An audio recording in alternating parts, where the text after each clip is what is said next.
Welcome back to my Rina Ganguly kitchen. আমার চ্যানেলে তোমাদের সবাইকে অনেক অনেক স্বাগত। আজ আমি বানাবো চিকেন পিসপাস। চলো দেখাই কী কী নিয়েছি। চিকেন পিসপাস বানানোর জন্য আমি এখানে গোলমরিচ নিয়েছি গোটা 15টা।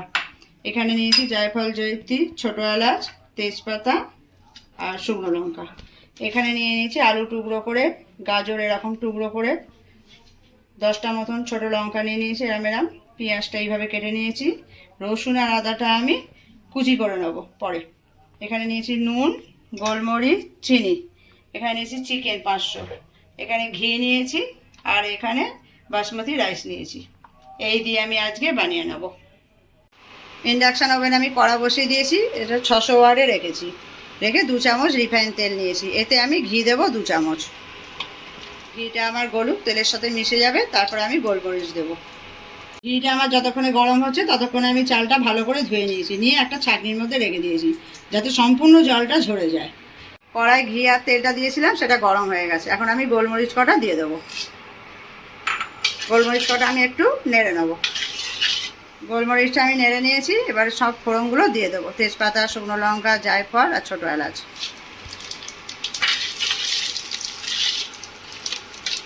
এর মধ্যে সব আনাজগুলো দিয়ে দেবো এক এক করে। প্রথমে দিলাম গাজর, আলু। এই দুটো আনাজ দিয়ে আমি আগে একটু নেড়ে নেব। আলুটা আর গাজরটা আমি 3 মিনিটের মতন নেড়ে চেড়ে একটু ভেজে নেব। আমি যে আদা রসুনটা দেখিয়েছিলাম সেটা আমি কুচি করে কেটে নিয়েছি, সেটা এখন দিয়ে দেবো।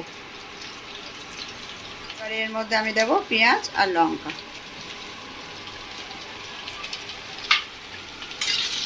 এটা আমি আরও 3 মিনিট নেড়ে নেব।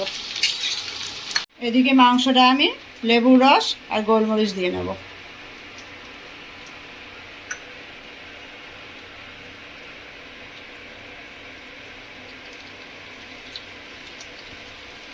এটা দিয়ে আমি ভালো করে মাখিয়ে নেব।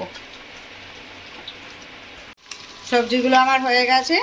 আমি ওয়ার্ডটা 600 ছিল, 800 করে নিয়েছি, একটু বাড়িয়ে দিয়েছি। এর মধ্যে আমি চিকেনগুলো দিয়ে দেবো এবারে।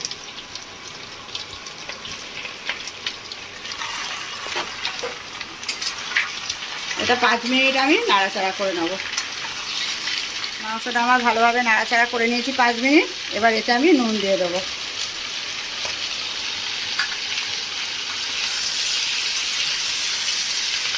এটা একটু নেড়ে নেব। ইন্ডাকশানটা আমি 800 ওয়াটে আছে, এটা 600 করে দেবো। দিয়ে মাংসটা আমি চাপা দিয়ে 10 মিনিটের মতো রাখবো। 10 মিনিট হয়ে গেছে। আমি এখন মাংসটা খুলে দেখব কী অবস্থায় আছে। মাংস থেকে জল ছেড়ে দিয়েছে, এতে আর জল দিতে লাগেনি। মাংসের জলেই মাংস সেদ্ধ হয়েছে। এখানে 60% মতন হয়ে গেছে আমার আলু আর গাজরটা সেদ্ধ। এখন আমি যে চালটা ধুয়ে রেখেছিলাম, দেখিয়েছিলাম, সেই চালটা দিয়ে দেবো। যে পরিমাণ আমি এখানে চাল দিয়েছি 1 কাপ, আমি 2 কাপ জল দেব। এই 1 কাপ দিলাম আর 1 কাপ দেবো। এই 1 কাপ। এটা দিয়ে আমি ভালো করে নেড়ে দেবো। ইন্ডাকশানে এটা 600 ওয়াটেই রাখতে হবে। এটা আমি এখন চাপা দিয়ে আধ ঘন্টা রেখে দেবো। 30 মিনিট পর আমি ফিরে এসেছি। এখন খুলে দেখব কীরকম হয়েছে। এই যে এইরকম পজিশানে আছে, জলটা শুকিয়ে গেছে আর চালটাও আমার ভালো মতন সেদ্ধ হয়ে গেছে। এবার এতে দেবো চিনি। এটা স্বাদ মতন অল্প চিনি দেবো। একটু নেড়ে নেব। এখন আমি ইন্ডাকশানটা অফ করে এটা 10 মিনিট মতন ঠান্ডা হতে দেবো। আমার এই চিকেন পিসপাস রেডি হয়ে গেছে। দেখাচ্ছি তোমাদের কিরম ঝরঝরে হয়েছে। খুব ঝরঝরেই হয়েছে। এটা খুব টেস্টি আর হেলদি। ছোট থেকে বড় সবাইরই এটা পছন্দ হবে। আমার আজকের রেসিপি চিকেন পিসপাস তোমাদের কেমন লাগলো কমেন্ট করে জানিও। ভালো লাগলে আমার চ্যানেলটাকে সাবস্ক্রাইব করে দিও। তোমাদের সঙ্গে আবার আমার দেখা হবে নেক্সট ভিডিওয়ে। টাটা।